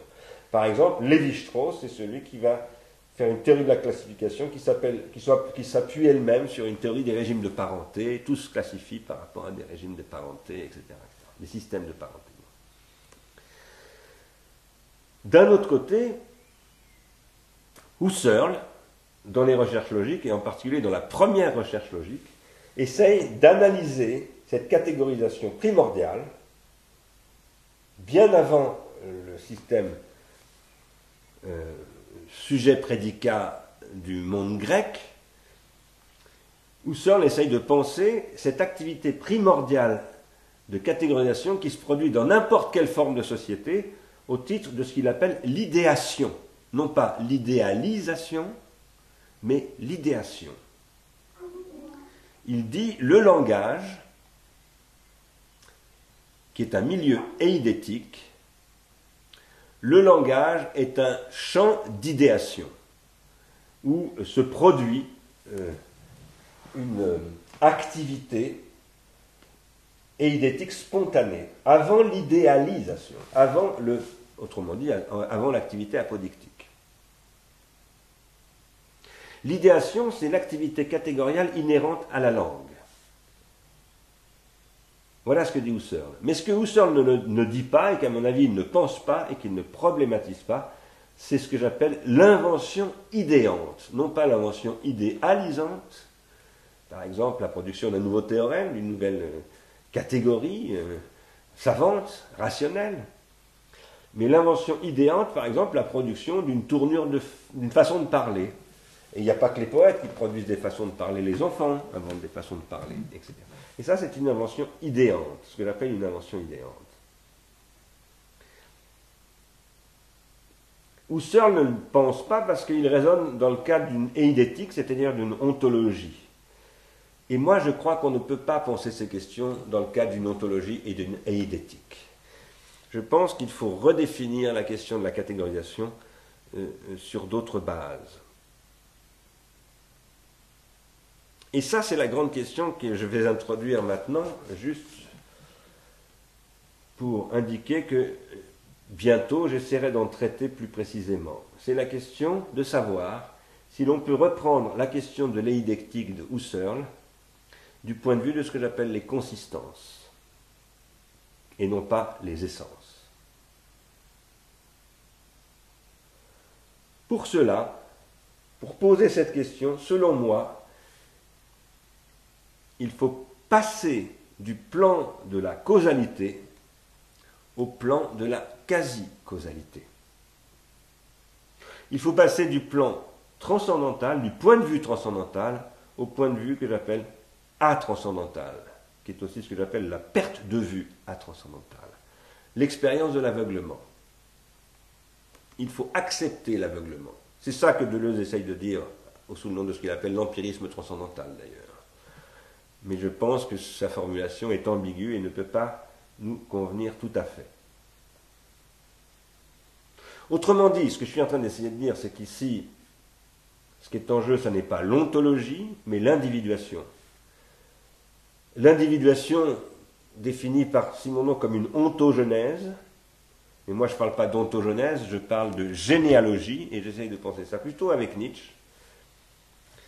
Donc une individuation qui elle-même est fondée sur la consistance. Et la consistance, ça n'est pas l'essence. Donc ça n'est pas l'idée de Platon. Mais ça a à voir avec. C'est très proche, mais ça n'est pas cela. Je crois que c'est cela qui est en jeu dans Simondon, lorsqu'il parle de l'universel de la manière suivante. Je vous lis une phrase de Simondon qui est étonnante. C'est page 159 de ce livre qui s'appelle Imagination et invention. Il dit « L'invention, dans le domaine normatif, tend vers l'universel. » Qu'est-ce que ça veut dire? Ce qu'il appelle le domaine normatif, c'est par exemple l'invention d'un rituel. Ça, c'est ce qu'il appelle le domaine normatif. Il dit, dans ce domaine aussi, l'invention tend vers l'universel. Pourquoi aussi? C'est parce qu'il a dit ça à propos de l'invention technique. Il dit, toute invention technique tend vers l'universel. J'en avais beaucoup parlé moi-même dans le premier tome de la technique et le temps, en commentant ce que j'appelais la raison technologique du mode d'existence des objets techniques. Mais là, il dit, c'est pas vrai que des objets techniques, c'est vrai des rituels, c'est vrai des formes sociales, etc., qui s'inventent, ce sont des inventions d'organisation, et cela tend vers l'universel. C'est ça qui est en jeu, disais-je, ça, c'est-à-dire les consistances. L'apodictique, cela dit, ce qu'on appelle l'apodictique, c'est un âge de la consistance. Tout comme la théologie est un âge de la consistance. La théologie devient d'ailleurs inhérente à l'apodictique avec ce qu'on appelle l'ontothéologie. La philosophie médiévale, c'est ce qui pose qu'on ne peut pas penser l'apodictique, c'est-à-dire la vérité démonstrative, sans Dieu, sans penser la transcendance de Dieu. Dire ce que je viens de dire, à savoir que je place dans ce que je viens de dire l'apodictique au même niveau, le théologique au même niveau que l'apodictique, ça peut choquer beaucoup de monde. Hein. On pourrait se dire, tiens, finalement Stigler est en train de réhabiliter le théologique, c'est-à-dire il est en train de faire un retour vers le spirituel au sens d'avant Nietzsche, en quelque sorte. Ce n'est pas du tout ce que je veux dire. Ce que je veux dire, c'est que la question du théologique, qui n'est d'ailleurs pas une question du Dieu unique en philosophie, c'est la question du théos chez Aristote. Et le théos chez Aristote, évidemment qu'on traduit par Dieu, et théos ça veut dire Dieu en grec, il n'y a aucun doute là-dessus. Mais le théos, c'est l'objet de la contemplation. Et ce que dit Aristote dans le traité de l'âme, c'est qu'il y a un objet de contemplation qui est commun à tous les objets de contemplation. Et c'est ce qu'il appelle le théos. Moi, je dis que c'est l'objet de tous les désirs. Voilà. Ce que Aristote appelle théos, c'est l'objet de tous les désirs, c'est-à-dire la consistance de toutes les consistances. Le théologique, au sens des chrétiens, c'est une appropriation de tout cela qui passe par une combinaison avec le théologique du judaïsme, et donc qui devient la question du Dieu unique comme condition de toute consistance, qu'on va retrouver chez Descartes, je vais en reparler tout à l'heure, comme étant la question de Dieu dans les méditations. C'est-à-dire, c'est Dieu qui me donne accès à ce que plus tard Kant va appeler les jugements synthétiques a priori, c'est-à-dire le savoir transcendantal. Et chez Kant encore, c'est Dieu qui me donne accès à cela. Cette question-là, du théologique, comme objet de tous les désirs, il ne faut absolument pas la mépriser et l'évacuer. Ce n'est pas parce que nous sommes passés au-delà du théologique, dans ce que Bataille appelait la théologique, L', que le théologique n'est plus une question, mais la question du théologique, aujourd'hui, elle se produit par son renversement, et qui est un renversement quasi causal, comme étant la question de das Ding, de ce que Lacan appelle das Ding, la chose, et de ce que Freud appelle das Ding. Et moi, j'appelle cela la question de l'œil du cyclone, ou du vortex. C'est la question de ma spirale. Cet œil, je l'ai déjà dit, ça n'est pas l'œil de K1, c'est-à-dire l'œil de la culpabilité, c'est l'œil de l'infini et du pouvoir d'infinitiser, dont l'unicité du Dieu unique, qui apparaît en Judée, avec la grammatisation alphabétique de l'hébreu, et non pas du grec, est un nom Dieu, le Dieu du Dieu, le Dieu unique des Juifs, c'est un nom, mais c'est un nom sans nom. C'est Yahvé, l'innommable. Et si j'insiste sur ce point, c'est parce que l'innommabilité, le fait de ne pas être nommable, qui est caractéristique du Dieu unique des Juifs, eh bien, elle est afférente à ce qu'on appelle parfois l'invisibilité de Das Ding. J'insiste sur toutes ces questions qui vous paraissent peut-être lointaines de notre préoccupation d'aujourd'hui, à savoir la catégorisation, parce que c'est sous ce régime de Das Ding, qui avant de s'appeler Das Ding, comme le Freud l'a nommé, s'appelait le Summum Ens, c'est-à-dire le Dieu comme être suprême de la philosophie médiévale, et qui s'appelait avant cela le Théos d'Aristote, en passant par toutes sortes de questions avec Saint-Augustin, Plotin, etc., etc. C'est sous ce régime de Das Ding que peut se poser la question de l'invention catégoriale avec la table des catégories d'Aristote comme étant soumise à la question ontothéologique de l'être transcatégorial. Cet être transcatégorial, comme dit Heidegger en commentant les catégories d'Aristote, qui est la question de l'être, to on, et qui est d'ailleurs extraordinairement bien posé et analysé par Pierre Aubin dans un livre qui s'appelle Le problème de l'être chez Aristote, cette question-là, qui devient donc au Moyen-Âge la question du summum ens, de l'être suprême, qui est la condition de toute catégorisation, eh bien, avec Kant, ça devient la question transcendantale. Ce qu'on appelle en philosophie la question transcendantale, ça n'est que Kant qui la formule véritablement en tant que telle. Mais cette question de Kant, elle remonte à Ménon, qui elle-même est à l'origine, la question de Ménon, des catégories d'Aristote, etc., etc. C'est ça que j'essaye de reconstituer.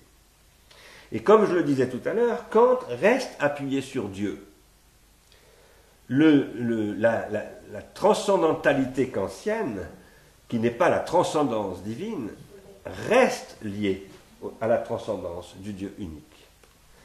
Et ceci, pour une raison précise, qui est que Kant reprend la problématique de Descartes. Évidemment, ça n'est plus un cartésien, il est allé au-delà de la question cartésienne, mais en même temps, ce qu'il dit dans son rapport à la raison, à la théologie et à la question de la révélation, dans par exemple la limite la religion dans les limites de la simple raison et un certain nombre d'autres textes, c'est ce qui pose que les jugements synthétiques a priori et les concepts purs de l'entendement présupposent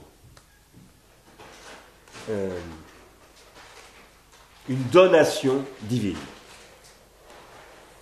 Autrement dit, à la différence de certains dont je me demande parfois si ce n'est pas le point de vue de Deleuze, et qui pensent que Kant a reculé devant un athéisme radical parce que c'était un contexte historique qui ne le permettait pas. Beaucoup de gens pensent ça d'Emmanuel Kant. Moi, je ne crois pas du tout cela. Je pense que Kant reste comme Descartes, absolument, fonde sa table des catégories sur cette nécessité d'une religion révélée, voilà, d'une révélation, c'est-à-dire d'une mystagogie. Il y a un mystère de l'être. Alors, pour ma part, vous le savez bien, j'en suis pas là, et je vais essayer maintenant d'aller vers une conclusion. Revenons donc à présent à l'invention catégoriale contemporaine. L'invention catégoriale contemporaine, c'est celle qui se produit à l'époque du nihilisme. Qu'est-ce que c'est que le nihilisme? C'est la transcatégorialité de l'être et de Dieu telle qu'elle est devenue une coquille vide. C'est une sorte de spirale inerte et figée comme une coquille d'escargot. Quand vous trouvez une coquille d'escargot, mais il n'y a plus d'escargot à l'intérieur. Et bien ça, c'est ce qui est devenu Dieu dans notre société. Il y a toujours la coquille, elle est magnifique. Quand on va à Venise, quand on va à Istanbul, quand on va dans tous ces lieux qui sont des lieux de sainteté, de sacralité, on est ébloui par la puissance de tout cela, mais ce sont des coquilles vides. Et c'est d'ailleurs pour ça que Erdogan veut construire un mall autour d'une mosquée, place Taksim. C'est parce qu'il veut, Il voudrait remplir la coquille, mais de quoi est-ce qu'il veut la remplir? De toutes ces saloperies que Jésus-Christ dénonçait, en disant, il faut renverser, vous les marchands du temple, foutez le camp d'ici. Voilà, c'est ça qu'il veut faire, Erdogan. Et c'est sur cette base-là qu'il faudrait le combattre, et non pas en dénonçant sa méchanceté, etc. Non, il est peut-être méchant, mais tout le monde est méchant. Et Erdogan, il est surtout encombré du nihilisme dont il ne sait pas quoi faire. Et ce que veut la jeunesse turque, eh bien, c'est qu'on fasse quelque chose du nihilisme, c'est-à-dire qu'on passe à autre chose que le nihilisme, mais non pas en essayant d'habiter une coquille d'escargot vide. Cela dit, qu'est-ce que nous rappelle une coquille d'escargot vide? Très intéressant, une coquille d'escargot. Caroline m'a dessiné quelques escargots. J'adore les escargots, j'en ramasse souvent, parce que ce sont des spirales portatives qui avancent, qui sont habitées, qui avancent toutes seules. Bon. Des spirales en mouvement étranges, et qui nous montrent que la vie peut faire avec le minéral des choses incroyables. Parce qu'une coquille d'escargot, c'est du calcaire, c'est-à-dire du minéral. Et un escargot produit avec son corps une forme minérale. Et puis il meurt, cet escargot. Et il laisse le minéral revenir au minéral, comme dirait Jésus-Christ. C'est-à-dire la poussière revenir à la poussière, car le minéral, c'est de la poussière. Mais avec ceci que la coquille de l'escargot conserve la forme de son organisation passée, c'est-à-dire la trace de son origine organique. Et c'est pour ça que, il y a 300 000 ans, l'homme de Néandertal collectionnait les fossiles et les coquilles d'escargot. Voilà. Collectionnait ces formes étranges, minérales, qui avaient des traces de l'organique. Si je vous parle de cela, ce qui peut sembler un peu étrange, c'est parce que je crois qu'il faut nous demander si la rétention tertiaire numérique ne pourrait pas devenir une telle trace vide d'emblée, jamais même habitée par un escargot. C'est-à-dire, la question est de savoir si ces rétentions tertiaires numériques ne pourraient pas être, en quelque sorte, vidées d'elles-mêmes a priori, dans une situation où elles seraient des traces du nihilisme, d'un nihilisme que n'habite plus aucune croyance, aucune consistance, aucune vie. Un peu comme ces espèces de réseaux de coraux morts avec lesquels on fait des bijoux. Et on en a vu plein à Capri, des bijoux. Parce qu'à Capri, maintenant, il n'y a plus que des bijouteries. Dans ces innombrables magasins d'une horrible laideur qui font passer à Berlusconi et à Sarkozy et qui sont des sommets du nihilisme qu'on voit à Capri. Capri, c'est une île magnifique où il n'y a plus que des magasins de luxe hyper chers qui sont bourrés de coraux, de bijoux de corail. Quoi qu'il en soit, la traçabilité contemporaine, qui est la traçabilité à l'époque du nihilisme, standardise la production catégoriale, tout comme l'user profiling caricature le profil et renforce les traits en les rapportant à des traits dominants comparables. Je parle de Facebook, je parle de Amazon, etc. Et en faisant cela, détruit le singulier en le réduisant au particulier, c'est-à-dire au calculable. Ça, c'est un sujet dont j'avais parlé déjà dans Mécréance et discrédit. C'est cet âge de l'inconsistance que Nietzsche appelle le nihilisme, car ça produit l'inconsistance. L'inconsistance, c'est une forme de vie dans laquelle il n'y a plus de singularité. Et c'est une forme de vie insupportable.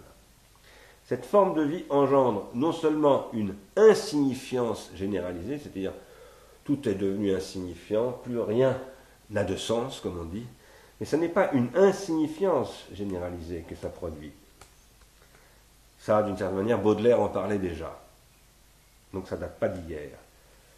C'est une asignifiance généralisée. L'insignifiance, ce que j'appelle asignifiance, c'est ce qui fait qu'on n'est plus seulement dans l'insignifiant. L'insignifiance, c'est ce qu'on peut toujours retourner en signifiant. C'est ce que fait un poète. Il y a des choses insignifiantes, ou un peintre. Des choses très insignifiantes, des chaussures par exemple, et j'en fais des choses signifiantes. C'est le fameux tableau de Van Gogh commenté par Heidegger dans l'origine de l'œuvre d'art. Mais là, le monde dans lequel nous sommes, ce n'est pas simplement un monde dans lequel domine l'insignifiance, dont parle Baudelaire, et c'est ce qu'il appelle le moderne. C'est un monde dans lequel règne la signifiance, L'. Ce qui est asignifiant, c'est ce qui produit de la pure folie et une folie criminelle. Les fous n'accèdent plus à l'insignifiant, parce qu'accéder à l'insignifiant, c'est être capable de distinguer l'insignifiant du signifiant, de ce qui est signifiant, ce qui a de la signifiance, c'est-à-dire ce qui a du sens. C'est ce que j'appelais tout à l'heure le principe de différenciation. Si on ne peut plus accéder à ce principe de différenciation, on tombe dans la folie. C'est cette folie-là qui aujourd'hui se déchaîne sous une forme meurtrière qu'on appelle le terrorisme. Mais elle se déchaîne sous toutes sortes d'autres formes. Là, ce que j'appelle la signifiance, c'est le très grand danger et l'immense problème de l'âge atranscendantal. Faire une critique atranscendantale du monde, c'est essayer de lutter thérapeutiquement contre la folie de la signifiance, L'. Alors, il n'est peut-être pas totalement absurde de poser, pour penser cela à nouveau frais, et pour constituer une nouvelle croyance, ce qui est l'injonction de Nietzsche, mais aussi de Deleuze, c'est-à-dire pour penser une nouvelle consistance. Il n'est peut-être pas totalement absurde de poser que la notion d'être et sa déhiscence, qui commence avec la Grèce ancienne et qui se poursuit jusqu'à Heidegger, cela apparaît avec la grammatisation. Ce que j'essaye de vous dire, c'est qu'il faut essayer de repenser la déconstruction de la métaphysique de l'être à travers la question non pas de la grammatologie simplement, mais de la grammatisation. Il faut poser qu'il n'y a pas de telle copule est, la copule est dans S-E-P, sujet est prédicat, qui est la question de la transcatégorialité dont je parlais tout à l'heure. Cette question du jugement prédicatif que pose Aristote, ça n'est pas possible avant la notation analytique au sens où Walter Hong dit l'écriture alphabétique est une notation analytique. Et ça, ce n'est pas la question de la grammatologie, c'est la question de la grammatisation.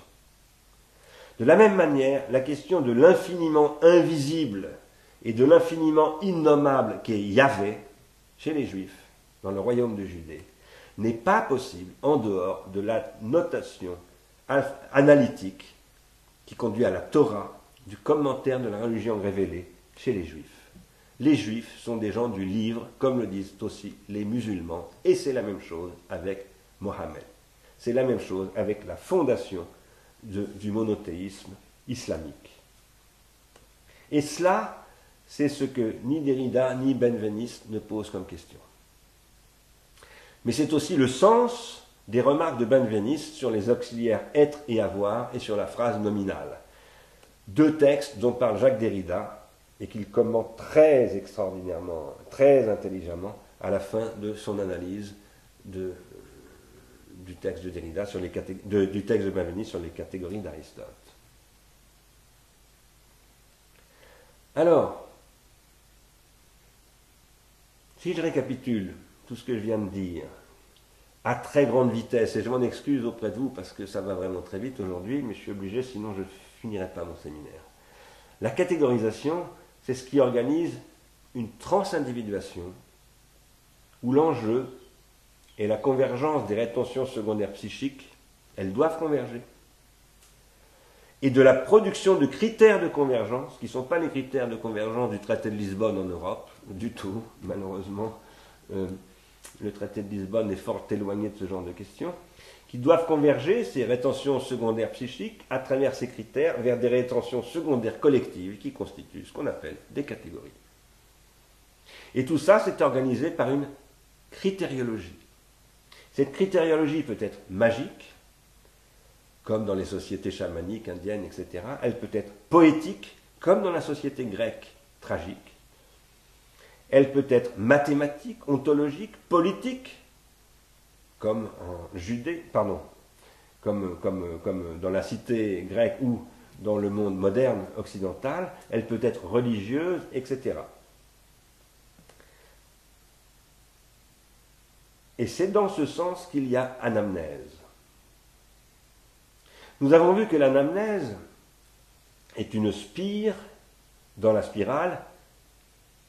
L'avènement d'une anamnèse, c'est une spire extrêmement saillante qui tend vers l'infini, c'est-à-dire vers l'œil de la spirale, qui ouvre dans le devenir fini un avenir infini, et le Christ est une projection de cette ouverture, de l'avenir infini, que le christianisme paulinien va agencer avec l'ontothéologie de l'objet du désir d'Aristote, c'est ça, saint Paul, et saint Thomas, en passant par saint Augustin, c'est ce qui fera de ça la question du summum ens, de l'être suprême dans la philosophie médiévale chrétienne. Quoi qu'il en soit, ce que nous avons vu donc dans la spirale, c'est que une anamnèse, c'est une spire qui tente à l'infini vers un avenir infini en revenant vers un passé infini. Elle va comme ça, en reculant comme cela. Et cette revenance, qui est ce qu'on appelle l'esprit, c'est la revenance vers un passé qui n'a jamais été vécu. Non seulement qui n'a jamais été vécu par moi, mais qui n'a même jamais été vécu par mes ancêtres. Et comme le dit très bien Emmanuel Levinas, c'est un passé qui n'a jamais été présent. Ce n'est pas un ancien présent devenu passé, c'est un passé absolu. Tout comme l'œil de la spirale est un avenir absolu qu'on n'atteindra jamais, mais que j'appelle non pas le Messie avec les chrétiens, ou la révélation, ou la comment on appelle ça, l'eschatologie, le jugement dernier, mais que j'appelle plutôt das Ding, avec Lacan et Heidegger, puisque Heidegger aussi parle de das Ding dans un tout autre sens, mais en même temps j'ai essayé de conjoindre les deux sens dans un livre qui s'appelle « Ce qui fait que la vie vaut la peine d'être vécue ». Ce passé qui n'a jamais été présent, c'est ce que le monothéisme essaye de penser. Et c'est pour ça qu'il ne faut pas évacuer le monothéisme.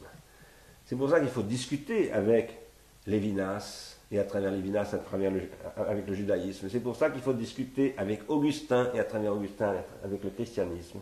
Et c'est aussi pour cela qu'il faut discuter avec Averroès, et à travers lui et bien d'autres, avec l'islam. Mais il faut discuter avec toute cette tradition. Pourquoi faire? Pour dire que tout cela, c'est la structure du désir. Et c'est pour ça que la grande question que Nietzsche pose, que Freud pose, et que Lacan pose, c'est la question du désir. Mais c'est aussi une question que Spinoza et que Hegel posent. Mais il ne faut pas reposer la question du désir avec Spinoza et Hegel sans soumettre Spinoza et Hegel à la critique de Freud et de Lacan, sinon ça n'a pas de sens. C'est de la régression. Et ça, c'est ce que font beaucoup de spinoziens en France. Innombrables. Les anciens marxistes qui se raccrochent à Spinoza pour essayer de continuer à être un peu dans le coup. Ce qu'il s'agit alors, dans ce contexte, d'affirmer, dans un point de vue atranscendantal, contre le relativisme, parce que tout ce que je suis en train de vous dire, ce n'est pas du tout un relativisme, ce qu'il s'agit alors d'affirmer, c'est une situation pharmacologique et organologique qui elle-même dessine ce que j'appelle une structure idiotextuelle, que la spirale tente de figurer, et où l'enjeu, c'est moins l'universalité que la consistance universelle de la diversalité, c'est-à-dire de l'idiomaticité, telle que dans sa diversité, qui n'est pas une biodiversité, mais ce qu'on pourrait appeler une noodiversité, une diversité des formes de vie de l'esprit, c'est-à-dire un caractère irréductiblement polémique de la vie de l'esprit. À travers cela, donc, il s'agit d'essayer de penser une consistance universelle, au-delà de la seule question de l'universel, mais sans oublier la question de ce que Kant appelle le principe de différenciation. C'est-à-dire en posant que cette noodiversité est fondamentalement menacée par sa condition originelle, qui est le pharmacone. J'avais encore bien des choses à vous dire, à vrai dire, mais je ne vais pas y arriver. Alors je vais les résumer, et j'y reviendrai peut-être dans l'académie d'été, si on en a le temps. Parce que je voudrais quand même faire la soudure avec le début de ce séminaire, pour que vous compreniez pourquoi j'ai fait tous ces détours à travers la question de la catégorisation, pour faire face à une question qui est celle du neuropouvoir, qui est celle du cérébral, qui est celle qui est en train de se produire en ce moment. Je parle d'un état de choc, Et j'essaye depuis longtemps de décrire la question organologique et pharmacologique à partir du concept de redoublement épocal.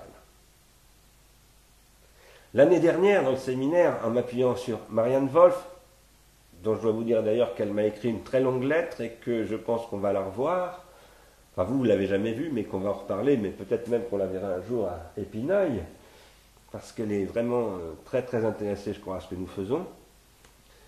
L'année dernière, donc, j'avais parlé de la destruction des codages cérébraux par des processus de recodage de l'organe cérébral à travers une organologisation de l'organique. Je l'ai rappelé tout ça au début du séminaire de cette année.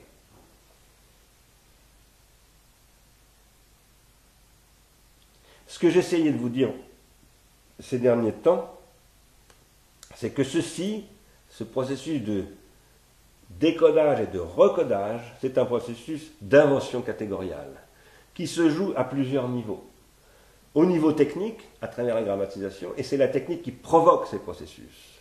Ce que j'ai appelé dans ce qui fait que la vie vaut la peine d'être vécue, la mise en question par la technique. Ça se produit au niveau symbolique, c'est-à-dire dans le champ du langage, des gestes, des systèmes sociaux qui sont producteurs de règles, qui sont des thérapeutiques de la technique. Et ça ne peut se produire à ces niveaux-là qu'en s'intériorisant dans le cerveau, c'est-à-dire en se traduisant par des connexions neuronales et des émissions de messages chimiques et d'énergie électrique dans le cerveau.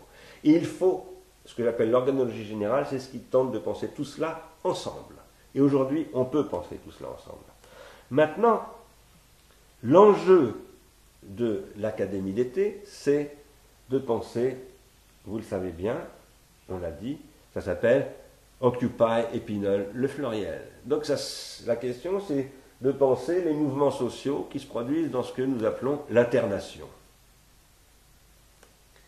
Pourquoi est-ce que je vous ai parlé, dès lors, de toutes ces questions catégoriales, s'il s'agit de penser Occupy Wall Street, c'est-à-dire l'internation, les grands mouvements sociaux, y compris ceux qui se produisent en ce moment même en Turquie, au Brésil et ailleurs. Parce qu'il y en a beaucoup d'autres qui se produisent, mais dont on ne parle pas.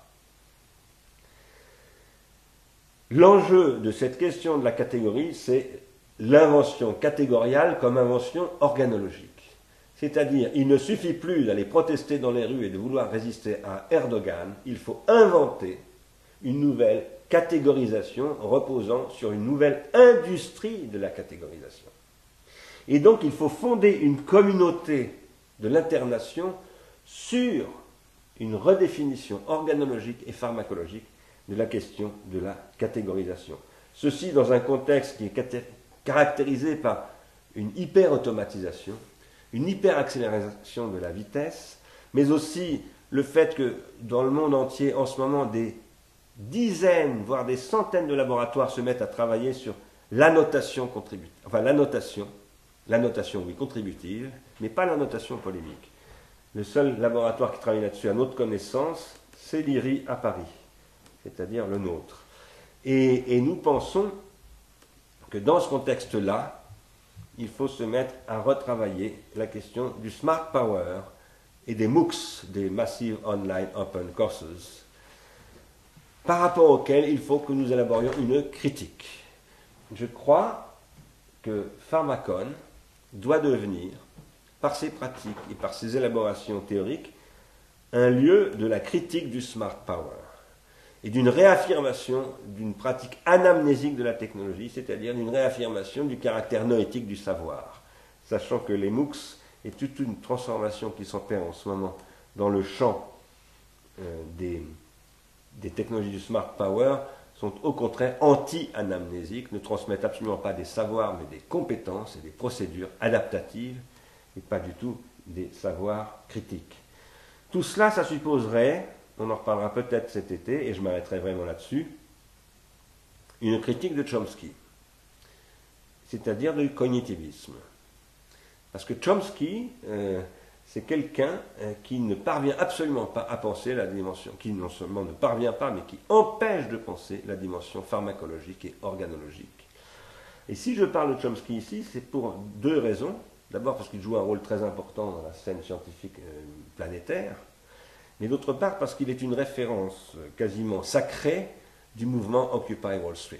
Et je pense qu'il y a là un très gros problème, et que c'est un indice du fait qu'Occupy Wall Street n'arrive pas à conceptualiser la situation contemporaine. Voilà, je m'arrête là, et pardon d'être allé si vite, j'ai un petit peu réduit ce que je voulais dire à la fin, mais j'y reviendrai peut-être pendant l'académie d'été.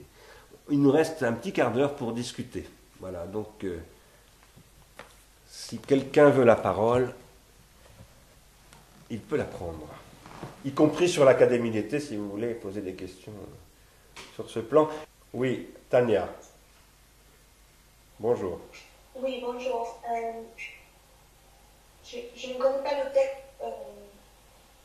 dont vous parlez, qui dit que l'imagination tend vers l'universel, mais je voulais vous demander qu'est-ce qui garantit cette tendance si ce n'est pas Dieu, ou si ce n'est pas... Oui, qu'est-ce qui la garantit? Une tendance vers l'universel. C'était la citation de Gilbert Simondon, c'est ça? Mm-hmm. Alors, il ne dit pas que c'est l'imagination qui tend vers l'universel, il dit l'invention. Ah oui. L'invention, dans le domaine normatif aussi, tend vers l'universel. Eh bien, je ne sais pas très bien vous répondre, parce que c'est un texte... c'est un peu obscur, ce que dit ici Gilbert Simondon.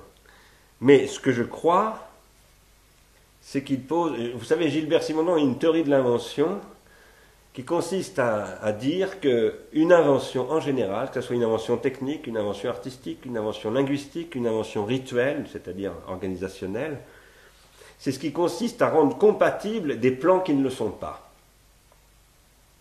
C'est ce qui consiste à faire que, par exemple, deux choses qui sont dans la nature totalement contradictoires peuvent se mettre à travailler ensemble. Et ça, c'est ce qu'il décrit dans Du mode d'existence des objets techniques, sous le nom de ce qu'il appelle l'intégration fonctionnelle.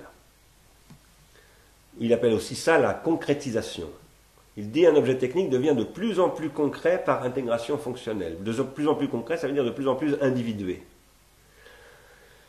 Il montre dans un certain nombre d'analyses de imagination et invention que ce qui est vrai des objets techniques est aussi vrai des organisations, etc. Et donc, il dit tout ça, c'est une tendance qui va vers l'universel. Mais ça n'est qu'une tendance, c'est-à-dire qu'on n'atteint jamais l'universel. À mon avis, chez Simondon, l'universel, c'est comme l'œil de ma spirale, on ne l'atteint pas. Mais par contre, c'est ce qui oriente toutes les... Alors, pour moi, en fait, ça correspond à ce que j'appelle la consistance. C'est-à-dire que ça n'existe pas, on ne l'atteint jamais, mais ça organise toutes les organisations, si je puis dire. Voilà. Et donc, c'est le principe d'organisation. Voilà la réponse à votre question.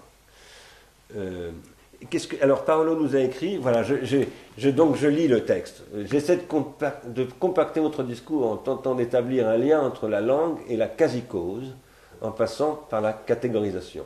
À ce propos, est-ce que l'on peut penser à la minoration de la langue comme une blessure de la langue, une amputation de la langue, telle que celle de Jo Bousquet, telle la blessure de Jo Bousquet? Et alors, est-ce que l'on peut dire que la seule possibilité pour la philosophie d'être politiquement active, politiquement stratégique, c'est de devenir la quasi-cause de cette minoration à travers une nouvelle catégorisation? Autrement dit, la blessure dont parle Jo Bousquet, nous la vivons tous les jours avec nos rétentions tertiaires, et donc il faut renverser pharmacologiquement cette blessure ou cette amputation en inventant de nouvelles catégories. Et ces nouvelles catégories doivent exprimer des anticorps par rapport à la catégorisation standardisée qui aujourd'hui produit ces blessures dans la langue. Alors oui, je pense qu'on peut dire tout cela, en effet, et je vais essayer de dire pourquoi, mais surtout, je vais aussi exprimer une petite réserve sur la dernière phrase. Parce que la dernière phrase, c'est « Ces nouvelles catégories doivent exprimer des anticorps par rapport à la catégorisation standardisée qui aujourd'hui produit ces blessures dans la langue. » Je ne crois pas, moi, qu'il faille produire des anticorps contre la standardisation, parce que je pense qu'il faut devenir la cause, la quasi-cause de la standardisation. C'est-à-dire qu'il faut que nous produisions des standards. Mais il faut que nous produisions des standards qui soient mis au service de la quasi-causalité.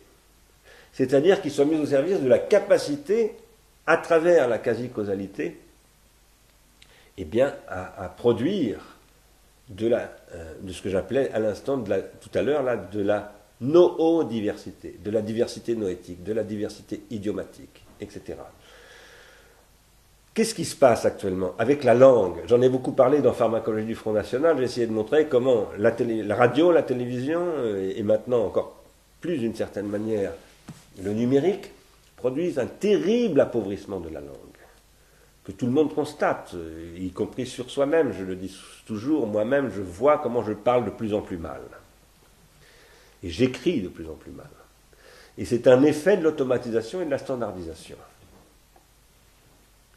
Mais en même temps, je pense que cet effet de la standardisation est un effet du premier temps du double redoublement épocal.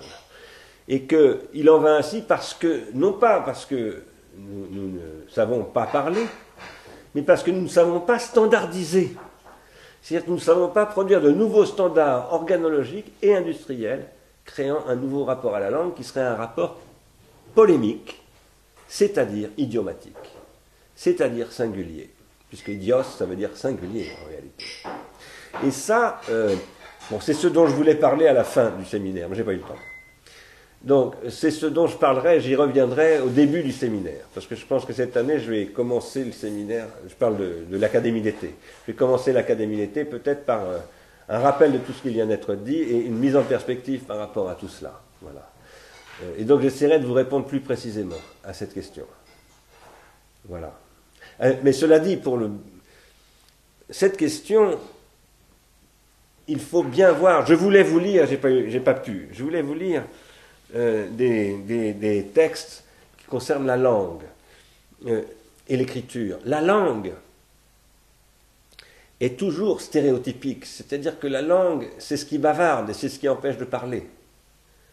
Donc ce qui se passe aujourd'hui avec les standards numériques, ça n'est qu'une radicalisation du bavardage, si je puis dire, une augmentation d'un problème qui est dans la langue depuis l'origine même du langage.